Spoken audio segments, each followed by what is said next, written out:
তিনি 11 দফা দাবিनो तैयै জিএমপি एबा টিওয়াইএফ नि बखाक्तै कायसा कतर लुकु हिमबतक हिमलाइखा তিনি রাজাখর আগলিও তাই ও পান্দানি বিসিংতৈ তিনি খরাংতি সাজাখা 10,323 नि सेबक थांनाय रगनो सेबक किफ्लैनानै ओंथ राज्य सरकार एबा ताई एडिसि हापांगो फानिनानै ओंथ हिनिबो তিনি खरांति सालाइखा জিএমপি রক তাই আবো সিমুং বইয়া আগি ইয়াকসি হাপাং সরকার তংফুরু গসাং তংলাইমানি ফিয়াবা তাবুক বিজেপি আইপিএফ টি জোট ফাইমানি ইয়াগুলো বুলাই তলাই নক হুক সগলাই আবহাই রাবাত বাগান সগলাই আবহাই ওংখা তাবুক তমং সিত্রা তংলাইখা হিনমানি কগ্রকবো সাউই খোনারেখা জিএমপি नि আদং সং তিনি তাই আবনি বিসিংতিবো খরাংতি সালাইখা তাই ও তমং সিত্রা তংমারংনো মথাগনানি ওংথ হनै তিনি খরাংতি সাকা তাই ও পান্দাও থাংমানজাগैखा তিনি টিটিএডিসি হাপাংनि एक्स সিইএম রাধাচরণ দেববর্মা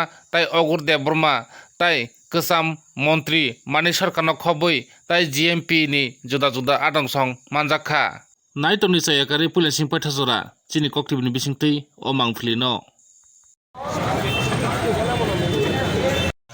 উপজাতি যুব ফেডারেশন দুইটা সংগঠনের যৌথ উদ্যোগে আজকের রাজভবন অভিযান এই অভিযানে আমাদের উপজাতি এলাকা স্বশাসিত জেলা এলাকার বিভিন্ন দাবি নিয়ে আমরা এই আন্দোলন সংগঠিত করছি এই আন্দোলনের মধ্যে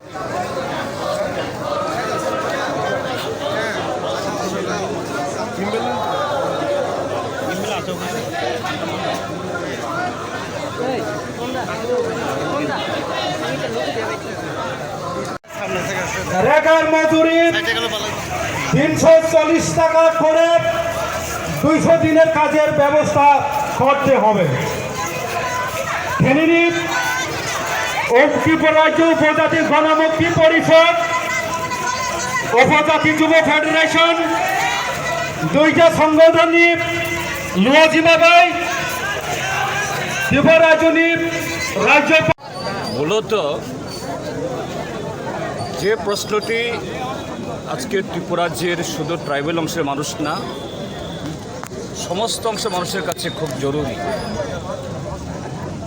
এবং যে বিষয়টাকে নানাভাবে নানা রং চড়িয়ে সংকীর্ণ রাজনীতি করে তার জবাব দেওয়ারটাও আজকে আমাদের সেটা হলো এডিসির সার্বিক উন্নয়ন। এডিসি মানে হলো ত্রিপুরাজ্যের 2/3 জায়গা নিয়ে যে ভূখণ্ড ত্রিপুরাজ্যের যারা পিছিয়ে এই অংশের মানুষের এবং উন্নয়ন যদি সংগঠিত না হয় তাহলে রাজ্যটাই আমরা বামপন্থীরা গণমুক্তি পরিষদ টিওয়াইএফ শুধু এই কর্মসূচি না আগে থেকেই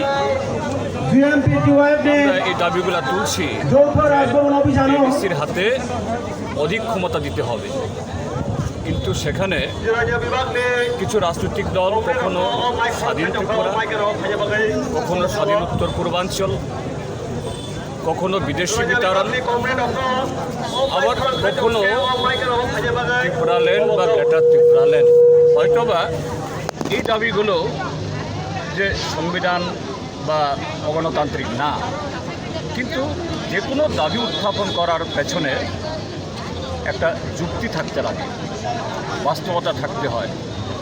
ত্রিপুরাজ্যের যে আজকের গঠন ভৌগোলিক দিক থেকে সামাজিক দিক থেকে সাংস্কৃতিক দিক থেকে এখানে আলাদা রাজ্য কখনোই সম্ভব না। এখানে একটাই সম্ভব এই ত্রিপুরাজ্যকে আরও শক্তিশালী করা আর এটাকে করতে গেলে পরে এডিসিকে স্পেশাল পাওয়ার দিতে হবে।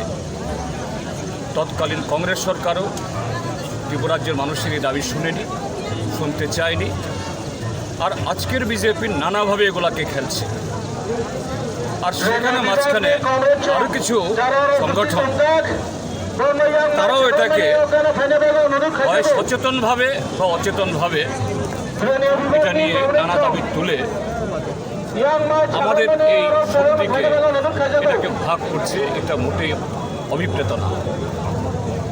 কেউ কেউ দাবি তুলছেন যে কনস্টিটিউশনাল সলিউশন, সাংবিধানিক পথে তার সমাধান। যদি তাই করতে হয়, আমাদের সংবিধান অ্যালাউ করে একমাত্র এডিসিকে এম্পাওয়ার করা, যার জন্য 125তম সংবিধান সংশোধনের বিল এই মোদী সরকার এখন হিমঘরে ফেলে রেখেছে। আমরা আজকে রাজ্যপালের কাছে যাচ্ছি।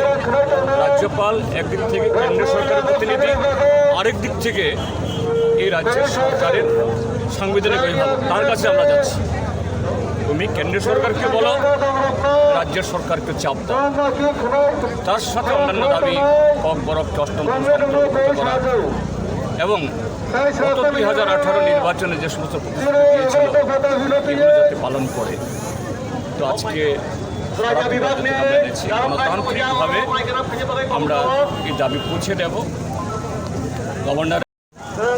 এরপর যদি কেন্দ্রীয় সরকার অনড় হয়, আগামী দিন আরও বৃহত্তর আন্দোলন।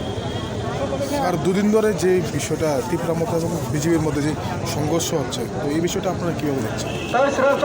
হ্যাঁ, কোনো ব্যক্তি বা দলের বিরুদ্ধে কারোর অস্বাভাবিক কিছু না। কারণ আমরা দেখেছি পত্রপত্রিকাতে একজন মহিলা, এই মহিলা একটা সময়েতে কখনো CAA, constitutional amendment act, presidential amendment act, এগুলা নিয়ে কখনো জানালাতে মামলা লড়বেন, কখনো সুপ্রিম কোর্টে মামলা লড়বেন। এই সমস্ত বলে সরলমুখী পাহাড়ের লোকদের কাছ থেকে টাকা নিয়েছেন বলে তারা অভিযোগ করছেন এবং নানাভাবে তাদেরকে কখনো দিল্লি নিয়ে গেছেন, কখনো আগরতলাতে বসিয়েছেন, কখনো রাজপথ অবরোধ করছেন। এখন হঠাৎ করে এই ভদ্রমহিলা যে ভারতীয় জনতা পার্টি এই সিটিজেনশিপ অ্যামেন্ডমেন্ট অ্যাক্ট আনলো, সেই দলে যোগদান করেছে। স্বাভাবিক, যারা প্রতারিত বা ঠকেছেন তারা ক্ষুব্ধ হওয়ার স্বাভাবিক, এর জন্য তারা প্রতিবাদ করছেন। কিন্তু প্রতিবাদের ভাষা গণতান্ত্রিক হওয়া চাই, শান্তিপূর্ণ হওয়া চাই। 3 দিন ধরে গাড়ি ভাঙচুর করা, প্রাণঘাতী হামলা করা, এটা গণতান্ত্রিক ব্যবস্থায় মানে অ্যাপ্রুভ করা যায় না, এটা অনভিপ্রেত। আমরা এটার সাথে একমত নই, আমরা এটা নিন্দা করি এবং যারা এগ্রি ক্ষুব্ধ তাদেরকে অনুরোধ করুন, আপনারা প্রতিবাদ করুন।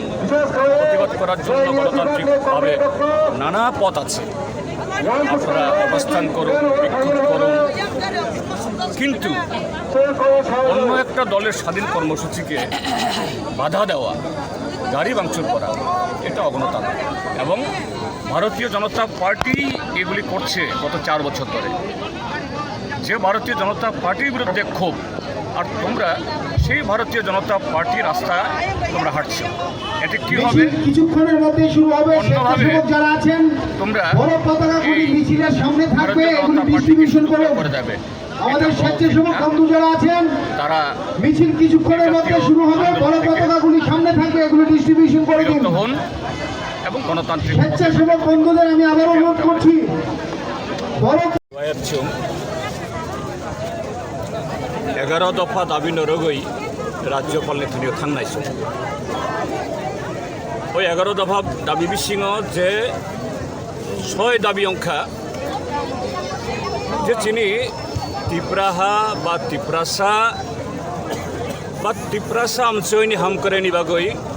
স্বেচ্ছাসেবক বন্ধুদের বলবো, বড় পতাকাগুলি আমাদের মিছিলের সামনে থাকবে, কিন্তু এগুলি আপনারা হাতে হাতে আবো ডিস্ট্রিবিউশন করে খানিবাগি দিন। হিংখাই তামোনাং এডিসিনি আগত তাইব ফান নাং, অর্থাৎ লেজিসলেটিভ আমাদের অ্যাডমিনিস্ট্রেটিভ এই মিছিল দুলাইনে হবে, তাই প্রত্যেকের অবগতির জন্য বলছি, মিছিল দুলাইনে হবে। তাই রাংনাঙো এই ক্ষেত্রে স্বেচ্ছাসেবকরা ভূমিকা নেবেন। আবো খাইয়া হাঙ্কে উমানিয়া মিছিলটা সুন্দর এবং সুষ্ঠুভাবে যে শুরু করার ক্ষেত্রে স্বেচ্ছাসেবক বন্ধুরা ভূমিকা নেবেন। 125তম সংবিধান সংশোধনের বিল, কনস্টিটিউশন অ্যামেন্ডমেন্ট বিল কসাই তংখা আবত ডাকতে পাশ খানি বাগৈ স্বেচ্ছাসেবক বন্ধুরা কার্যক্রম থাকনাই বড় পতাকাগুলি সামনে নিয়ে এবং আসুন। আবনি লগে এগুলি মিছিলের সামনে থাকবে, রাজ্য সরকারের থানিব মিছিল তুলন এভাবে। শ্রেণী বাগৈ जों কংগ্রেস আবি অঙ্কা চিন্তিনি যে 11 পয়েন্ট ডিমান্ডনি মূল কপ অঙ্গই গণমুক্তি পরিষদ টিওএফ হোল স্টেট হইতে সঙ্গে